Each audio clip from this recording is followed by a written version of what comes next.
सोचिए किसी को अपनी नौकरी से निकाल दिया जाए, और वो भी इसलिए नहीं क्योंकि वो अपने काम में बहुत बुरा है, बल्कि सिर्फ इसलिए क्योंकि वो बहुत ज्यादा अच्छा और होशियार है। क्या सच में ऐसा मुमकिन है? सुनने में ये बात किसी मजाक जैसी लगती है, पर असल में ये दुनिया की एक बहुत कड़वी सच्चाई है। बिल्कुल। हम सब बचपन से यही सीखते आए हैं, है ना, कि खूब मेहनत करो, अपनी प्रतिभा दिखाओ और सफलता बस तुम्हारे कदम चूमेगी। लेकिन आज के इस गहरी चर्चा में हम जिन ऐतिहासिक दस्तावेजों और स्रोतों के पन्ने पलट रहे हैं, उनका निचोड़ हमारी इस आम धारणा को पूरी तरह से पलट कर रख देता है। और वो भी बहुत ही खौफनाक तरीके से। इन स्रोतों में एक बहुत ही सीधा नियम लिखा है। नियम नंबर 1, कभी अपने बॉस से श्रेष्ठ न दिखें। एक कंपनी तो यही चाहेगी ना कि उसके लोग बेहतरीन काम करें। अपनी योग्यता का प्रदर्शन करना किसी के लिए इतना खतरनाक कैसे हो सकता है? आइए इसे गहराई से समझते हैं। देखिए, यहाँ जो बात सबसे ज्यादा हैरान करने वाली है वो ये है कि समस्या उस इंसान की योग्यता में नहीं है। समस्या उस जगह है जहाँ सत्ता और हमारा इंसानी मनोविज्ञान आपस में टकराते हैं। अच्छा, सत्ता और मनोविज्ञान। हाँ, जब हम इन दस्तावेजों को गहराई से देखते हैं तो पता चलता है कि ऊंचे पद पर बैठे हर इंसान के अंदर एक बहुत ही गहरी एक अंधेरी असुरक्षा की भावना होती है। मतलब इनसिक्योरिटी। मतलब जो लोग ऊंचे पदों पर हैं वो अंदर से डरे हुए होते हैं। बिल्कुल। सत्ता कोई प्राकृतिक अवस्था तो है नहीं। जो ऊपर बैठा है उसे हमेशा नीचे गिरने का डर सताता रहता है। वो व्यक्ति हर वक्त खुद को और दुनिया को ये साबित करना चाहता है कि वो अपनी बुद्धि और अपनी हैसियत के कारण ही उस कुर्सी पर है। तो इसका मतलब ये हुआ कि सत्ता में बैठा इंसान बाहर से चाहे जितना भी कॉन्फिडेंट क्यों ना दिखे, अंदर से वो अपनी ही कुर्सी को लेकर असुरक्षित रहता है। एकदम सही। और इसे समझने के लिए हमें किसी पुरानी सदी में जाने की जरूरत नहीं है। चलिए इसे आज के एक बहुत ही आम कॉर्पोरेट उदाहरण से समझते हैं। हाँ, वो ज्यादा आसान रहेगा। तो मान लीजिए एक बहुत बड़ी कंपनी है। वहां एक बहुत अहम मीटिंग चल रही है और एक नया युवा कर्मचारी एक जबरदस्त प्रेजेंटेशन देता है। वो कंपनी की बहुत बड़ी समस्याओं को इतनी आसानी से सुलझाकर सामने रख देता है कि पूरे बोर्ड रूम में लोग तालियां बजाने लगते हैं। वाह, वो तो उस कर्मचारी के लिए बहुत बड़ा पल होगा। हाँ, पर अब वहां मौजूद उस लड़के के बॉस को देखिए, जो उस विभाग का वाइस प्रेसिडेंट है। वो भी मुस्कुरा रहा है। वो सबके सामने उस युवा की तारीफ भी करता है। लेकिन अगर आप ध्यान से देखें तो उसकी वो मुस्कान सिर्फ होठों तक है, आंखों में नहीं। अरे हाँ, वो खामोश असहजता, वो मैंने भी महसूस की है, वो आंखों में साफ दिख जाती है। बिल्कुल। और फिर इसके कुछ ही दिनों बाद क्या होता है? अचानक उस युवा कर्मचारी को उस महत्वपूर्ण प्रोजेक्ट से हटा दिया जाता है और किसी बहुत ही उबाऊ और महत्वहीन काम में लगा दिया जाता है। या फिर कंपनी की किसी नई पॉलिसी का बहाना देकर उसे पूरी तरह दरकिनार कर दिया जाता है। बाप रे, ये तो सच में होता है। मतलब मैंने भी ऐसी कई कहानियां सुनी हैं जहां बेहतरीन प्रदर्शन करने वाले लोग अचानक गायब हो जाते हैं। लोग सोचते हैं कि शायद कोई पॉलिसी बदल गई, पर असल में वहां उस बॉस का अहंकार आहत हो गया था। सही कहा। ये तो ऐसा हुआ ना कि जैसे किसी फिल्म में एक सपोर्टिंग एक्टर लीड एक्टर से ज्यादा अच्छी एक्टिंग कर दे और अगले दिन उसे फिल्म से ही निकाल दिया जाए। ये बहुत ही सटीक तुलना है। कोई भी लीड एक्टर ये बर्दाश्त नहीं कर सकता कि पर्दे पर कोई और उससे ज्यादा चमके। और हमारे स्रोत में ना एक बहुत ही मशहूर ऐतिहासिक कहानी का विस्तार से जिक्र है, जो इस बात को बहुत ही भयानक तरीके से साबित करती है। अच्छा, कौन सी कहानी? ये कहानी 17वीं सदी के फ्रांस की है। राजा लुई 14वें और उनके वित्त मंत्री निकोलस फूके की। लुई 14वें, जिसे लोग सन किंग या सूर्य राजा भी कहते थे। हाँ, बिल्कुल वही। तो उनके वित्त मंत्री ने ऐसा क्या कर दिया? मतलब कोई गबन किया था या राजा के खिलाफ कोई बगावत कर दी थी क्या? नहीं नहीं, उसने कोई बगावत नहीं की। उसने बस अपनी बुद्धिमानी, अपनी बेशुमार संपत्ति और अपने रुतबे का थोड़ा ज्यादा दिखावा कर दिया था। ओह, फूके बहुत ही चतुर था, वफादार भी था और कला का बहुत बड़ा प्रेमी था। तो हुआ क्या कि जब फ्रांस के प्रधानमंत्री का पद खाली हुआ तो फूके को लगा कि वो ही इस पद का सबसे बड़ा दावेदार है। जो कि शायद वो था भी। हाँ, वो काबिल था। अब राजा का ध्यान अपनी ओर खींचने के लिए और ये साबित करने के लिए कि वो कितना प्रभावशाली है, फूके ने दुनिया की सबसे शानदार पार्टी का आयोजन किया। ये पार्टी उसके अपने आलीशान महल वॉले विकोत में रखी गई थी। और मैं अंदाजा लगा सकती हूँ कि जब किसी देश का वित्त मंत्री पार्टी देता है तो वो कोई आम दावत तो बिल्कुल नहीं होती होगी। अरे आम दावत तो छोड़िए, उस पार्टी में पूरे यूरोप के सबसे नामी लोग आए थे। सबसे बेहतरीन खाना परोसा गया। मशहूर नाटककार मुलियर ने वहां अपना एक नया नाटक पेश किया और रात को आसमान को रोशन करने वाली एक ऐसी भव्य आतिशबाजी हुई जो उस समय के किसी भी इंसान ने अपनी जिंदगी में कभी नहीं देखी थी। बाप रे! तो फूके को पूरा यकीन रहा होगा कि राजा लुई 14वें ये सब देख के बहुत खुश होंगे और उसे तुरंत प्रधानमंत्री बना देंगे, है ना? बिल्कुल, उसे यही लगा था। लेकिन जैसा कि हमारा आज का नियम कहता है, ये दांव बुरी तरह उल्टा पड़ा। कितना उल्टा पड़ा? बहुत बुरी तरह। राजा लुई 14वें को ये सब देखकर भयानक असुरक्षा और ईर्ष्या महसूस हुई। उसे लगा कि उसका ही एक मंत्री उससे ज्यादा ऐशो आराम और ताकत का प्रदर्शन कर रहा है। मतलब राजा को लगा कि पार्टी में आए लोगों का ध्यान राजा से हटकर फूके की तरफ जा रहा है। एकदम सही। और एक राजा के लिए ये बात बर्दाश्त से बाहर थी। तो इसका नतीजा क्या हुआ? अगली ही सुबह राजा ने उसी फूके को, जो कल रात तक महफिल की शान था, उसे गिरफ्तार करवा दिया। क्या? अगली ही सुबह? हाँ, उस पर गबन के झूठे आरोप लगाए गए और उसे अपनी पूरी जिंदगी एक काल कोठरी में बिल्कुल अकेले एकांतवास में बितानी पड़ी। अरे बाप रे! मतलब सिर्फ एक पार्टी, सिर्फ ये दिखाने की कोशिश कि मैं कितना काबिल और प्रभावशाली हूँ, उस बेचारे इंसान की पूरी जिंदगी खा गए। ये तो रोंगटे खड़े कर देने वाला वाकया है। पर अगर हम इसे आज के संदर्भ में देखें, तो क्या सच में इंसान का दिमाग इन 300-400 सालों में बिल्कुल नहीं बदला है? देखिए, इंसान की जो बुनियादी फितरत है ना, ताकत को लेकर उसका जो डर है, वो बिल्कुल नहीं बदला है। आज के कॉरपोरेट जगत के राजा भले ही लोगों को काल कोठरी में ना डालते हों, हाँ, वो तो मुमकिन नहीं है आज। लेकिन वे किसी का भी करियर हमेशा के लिए खत्म जरूर कर सकते हैं। वे उस इंसान की जगह तुरंत किसी ऐसे व्यक्ति को ले आते हैं जो कम बुद्धिमान हो, कम आकर्षक हो, ताकि उनका अपना वर्चस्व और उनकी अपनी चमक बरकरार रहे। लेकिन यहाँ एक बहुत बड़ा पेच है। मैं सोच रही हूँ कि लुई 14वें के मंत्री ने तो ये सब जानबूझकर किया था ना, उसने तो खुद वो जाल बुना था। लेकिन क्या होगा अगर कोई व्यक्ति जानबूझकर कोई दिखावा नहीं कर रहा है? मतलब दुनिया में कुछ लोगों में ना एक स्वाभाविक आकर्षण होता है। वे बस कमरे में आते हैं और लोग बिना किसी कोशिश के उनकी बात सुनने लगते हैं। उनका चार्म ही ऐसा होता है।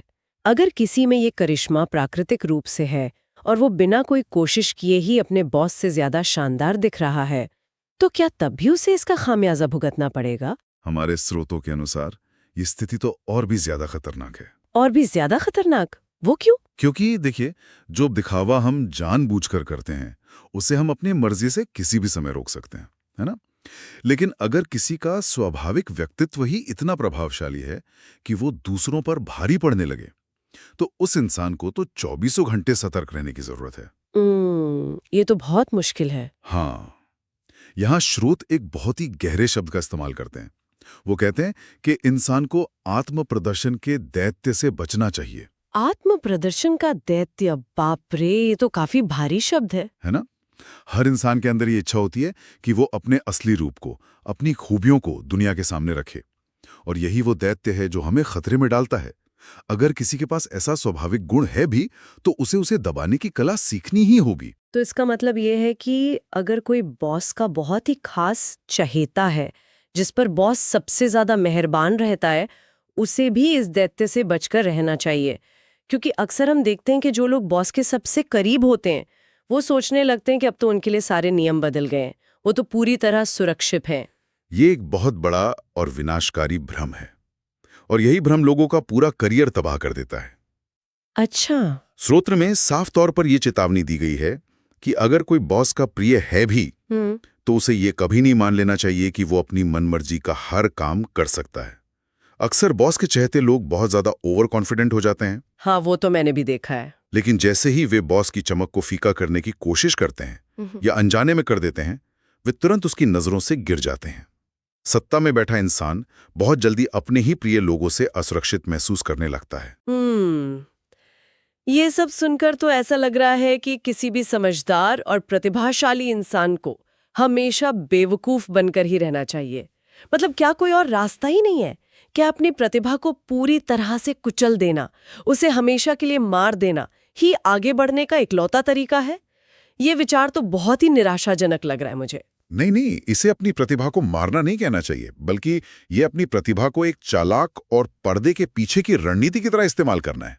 वो कैसे? यहीं पर इन दस्तावेजों में एक बहुत ही सूक्ष्म, धारदार और असरदार हथियार का जिक्र मिलता है, और वो हथियार है अप्रत्यक्ष चापलूसी, मतलब इनडायरेक्ट फ्लैटरी।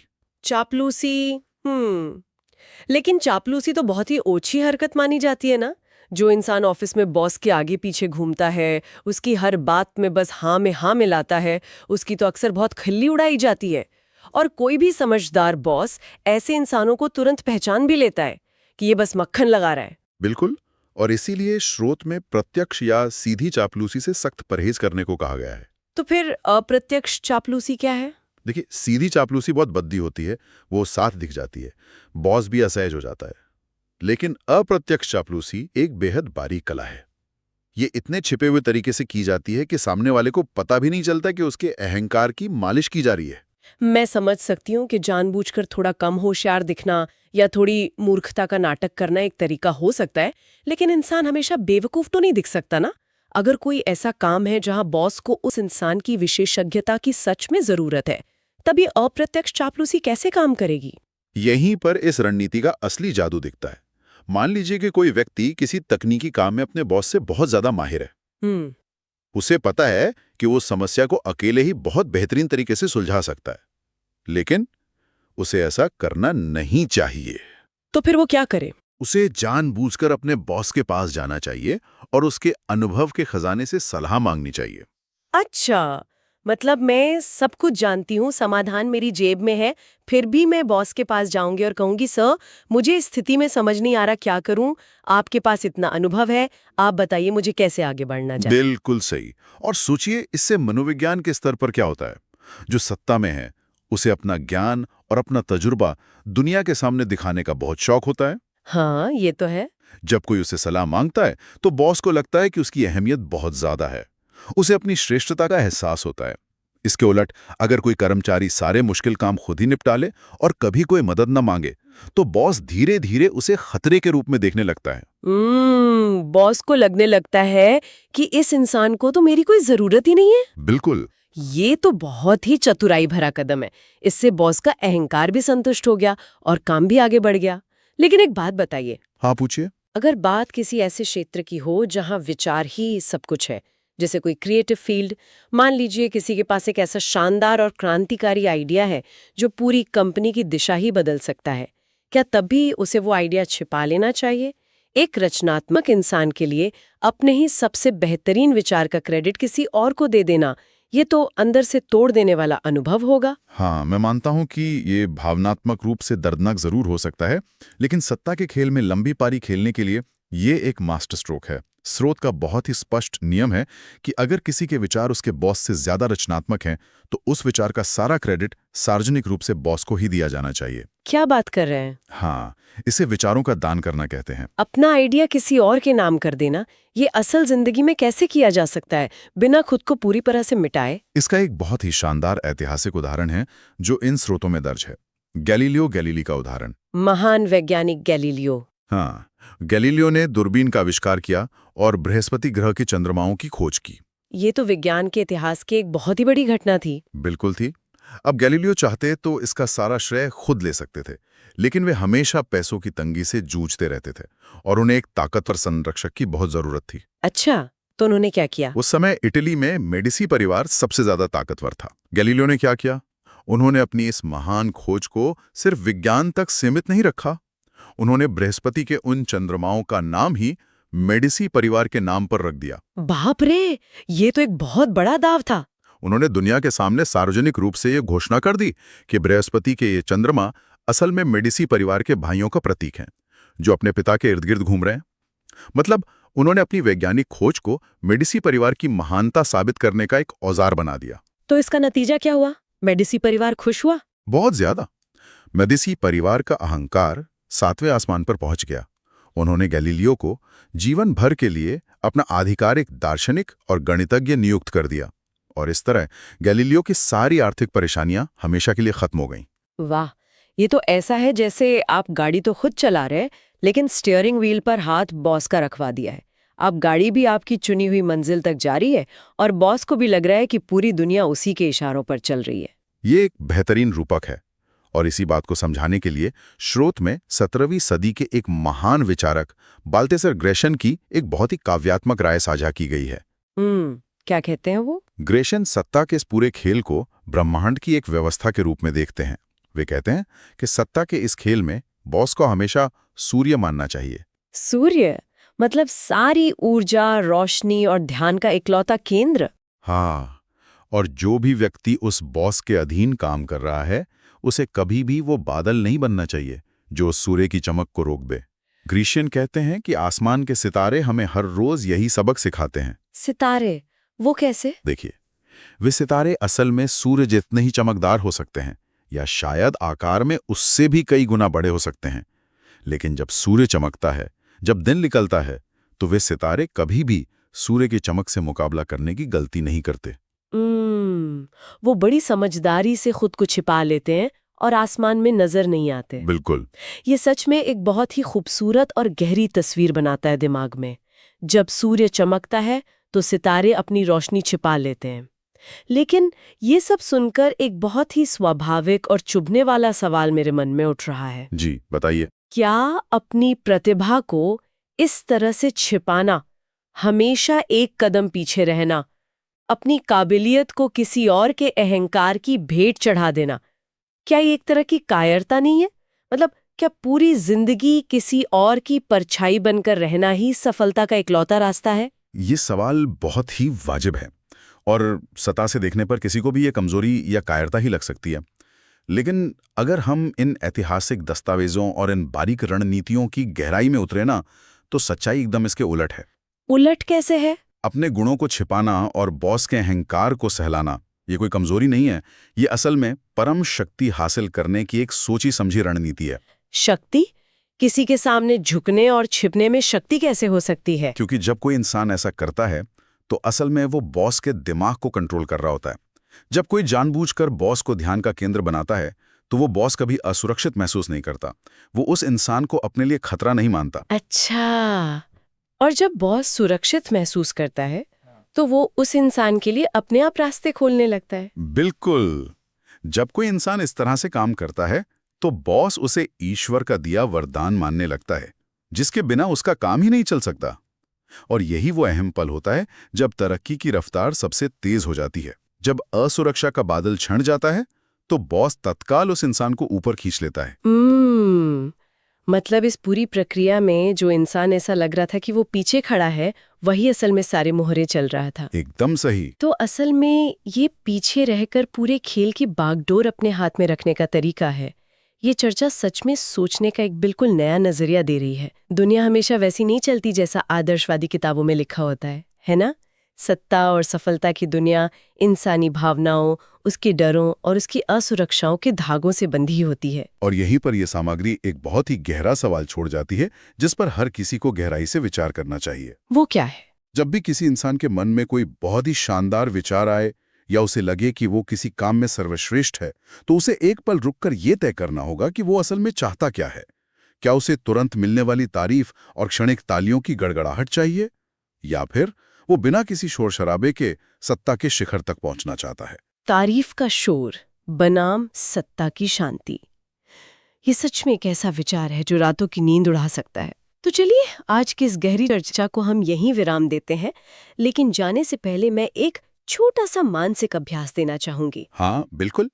एक ऐसा काम जो अगर कल सुबह किया जाए तो चीजों को देखने का नजरिया ही बदल जाएगा। कल जब लोग अपने दफ्तर या काम की जगह पर जाएं, तो उन्हें आसपास के माहौल को एक बिल्कुल नई नज़र से देखने की कोशिश करनी चाहिए। ये पहचानने की कोशिश करें कि उस जगह का असली सूर्य कौन है। कौन है वो इंसान जिसे सारी रोशनी और ध्यान की भूख है। और उससे भी ज्यादा जरूरी बात, उन चालाक सितारों को पहचानने की कोशिश करनी चाहिए। वो सितारे जो भले ही दिन के उजाले में अपनी चमक को बड़ी समझदारी से छिपा रहे हों, लेकिन असल में उस पूरे सिस्टम को पीछे से वही चला रहे हैं। ये सोचना बहुत दिलचस्प है कि कोई सिर्फ एक चमकता हुआ सूर्य बनना चाहेगा जो हर वक्त अपनी कुर्सी बचाने के लिए डरा रहे, या वो समझदार सितारा जो अंधेरे में अपनी चाल चलता है और सही समय का इंतजार करता है। इसी रोमांचक और रहस्यमयी विचार के साथ आज की इस शानदार चर्चा को हम यही समाप्त करते हैं। आसपास के सितारों पर नजर रखिए,